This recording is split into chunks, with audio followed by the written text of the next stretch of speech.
Bismillahirrahmanirrahim. Assalamualaikum warahmatullahi wabarakatuh. Untuk kuliah kali ini kita akan membahas tentang varikokel. Saya Dr. Indra Jaya, spesialis urologi, salah seorang staf pengajar di Divisi Urologi RSUD Arif Rahmat Pekanbaru. Varikokel adalah suatu pelebaran plexus papilliformis, suatu plexus vena yang terdapat di kantong skrotum, yang kelainan ini dapat juga kita temukan pada betis atau pada tungkai yang disebut varises. Merupakan suatu penyebab subfertilitas yang paling umum dikoreksi secara bedah. Mulai terjadinya pada usia pubertas karena pada rentang usia ini terjadi peningkatan yang drastis dari fungsi endokrin dan eksokrin testis.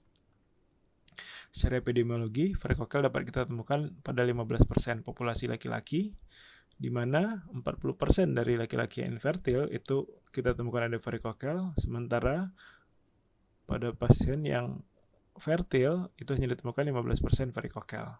Sementara gejala nyeri atau orkalgia pada populasi hanya ditemukan pada 2%, di mana pada 2% tersebut 10% pasien memiliki varikokel.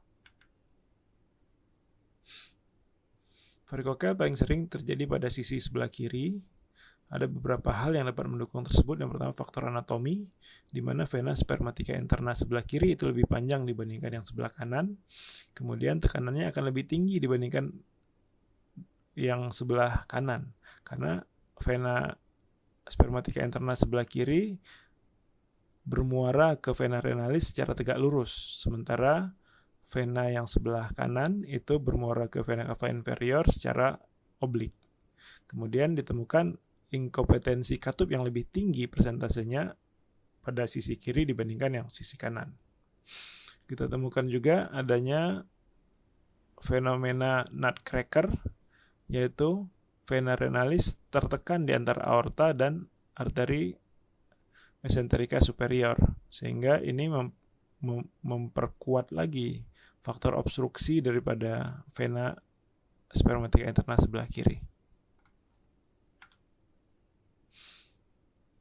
Hal berikutnya yang dipercaya dapat mengganggu kualitas sperma adalah hipertermi. Hipertermi diakibatkan oleh efek selimut panas yang disebabkan oleh pembesaran plexus papilliformis, sehingga suhu di skrotum itu meningkat 2-3 derajat dibandingkan suhu yang seharusnya, sehingga peningkatan suhu ini dipercaya dapat mengganggu proses spermatogenesis. Kemudian ada timbul stres oksidatif dan pembentukan reaktif oksigen spesies, di mana hal ini dapat menyebabkan apoptosis dari spermatozoa, fragmentasi DNA sperma, kemudian peroksidasi daripada membran lipid sperma. Yang ketiga, hal ini akan membuat gangguan kepada spermatogenesis dan menurunkan kualitas daripada sperma itu sendiri. Adapun tanda dan gejala daripada varikokel, umumnya pasien tanpa disertai rasa nyeri. Apabila disertai rasa nyeri, biasanya nyerinya bersifat tumpul yang bertambah kuat dengan aktivitas yang berat. Kemudian pada pemeriksaan fisik kita bisa dapatkan gambaran seperti bag of worm atau kantong berisi cacing. Ini biasanya pada pasien dengan varikokel derajat 3.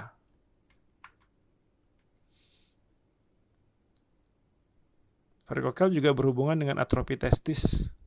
Hal ini dapat kita cegah dengan cara melakukan tindakan pembedahan pada pasien-pasien apabila pasien sudah kita dapatkan ada varikokel pada usia remaja.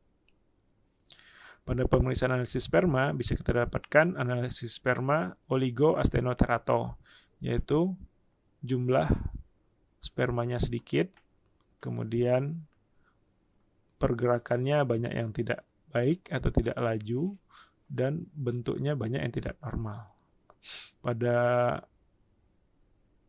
varikokel yang dominan ditemukan adalah astenozoospermi, yaitu pergerakan daripada sperma itu banyak yang tidak baik. Pemeriksaan fisik tetap menjadi gold standar. Kita bisa menentukan derajat daripada varikokel berdasarkan klinis, yaitu ada subklinis atau varikokel derajat 0, di mana pada pemeriksaan fisik kita tidak temukan adanya varikokel, namun hanya bisa ditemukan pada imaging yaitu ultrasound. Derajat 1 ditemukan pelebaran dengan false alpha test, derajat 2 ditemukan dengan tanpa false alpha test, sementara derajat 3 bisa terlihat dari kulit seperti gambaran bag of worm atau kantong berisi cacing tadi. Pemeriksaan penunjang yang bisa kita lakukan adalah pemeriksaan scrotal color Doppler untuk melihat adanya pelebaran vena spermatica interna. Adapun terapi untuk varikokel, terapi pembedahan perskrotal atau varikokelektomi sudah ditinggalkan karena komplikasi yang banyak. Ligasi tinggi retroperitoneal atau palomo itu insisi seperti pada insisi appendektomi, namun di sebelah kiri. Di sini kekurangannya kita agak kesulitan untuk mengidentifikasi vena spermatica interna dan resiko terjadinya komplikasi berupa hidrokel lebih tinggi. Kemudian ada approach inguinal atau evaniseptic. Di sini kekurangannya kita harus membuka fascia, jadi risiko untuk terjadinya hernia itu lebih tinggi dibandingkan teknik yang lain. Teknik ini kemudian diperbaharui atau diperbaiki dengan teknik subinguinal oleh Goldstein, di mana pada insisi ini kita tidak perlu membuka fascia dan identifikasi vena spermatica interna jauh lebih mudah, namun jumlah venanya akan ditemukan lebih banyak, jadi harus lebih banyak vena yang harus kita ikat. Berikutnya secara laparoskopik,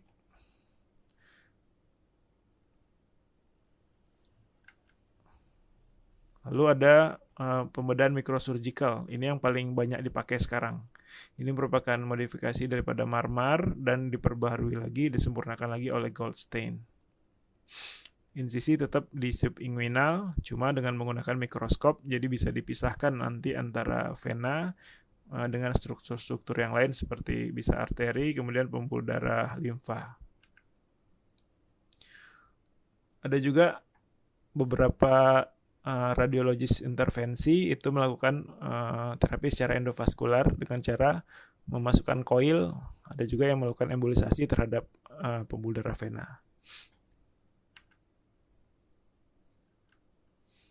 Ini teknik operasi daripada varikokel, insisi sesuai dengan teknik operasi yang kita pakai.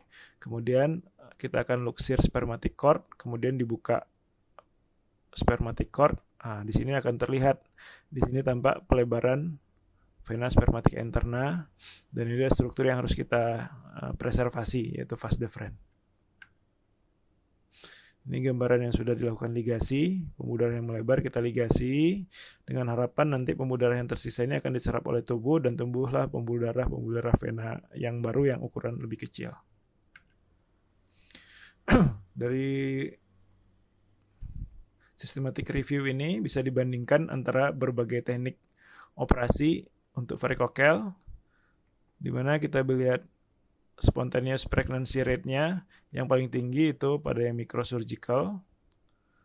Hidrokel juga paling kecil di antara yang lain, sementara paling tinggi adalah pada teknik retroperitoneal atau palomo. Angka kekambuhan juga paling kecil sekitar 1,2%. Sementara untuk embolisasi, jumlah penelitiannya belum terlalu banyak.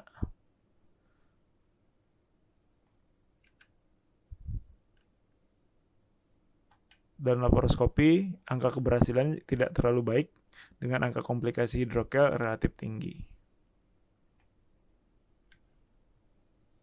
Oke, mungkin itu yang bisa saya sampaikan untuk varikokel. Apabila ada pertanyaan, silakan diajukan, akan saya coba untuk dijawab. Terima kasih atas perhatiannya.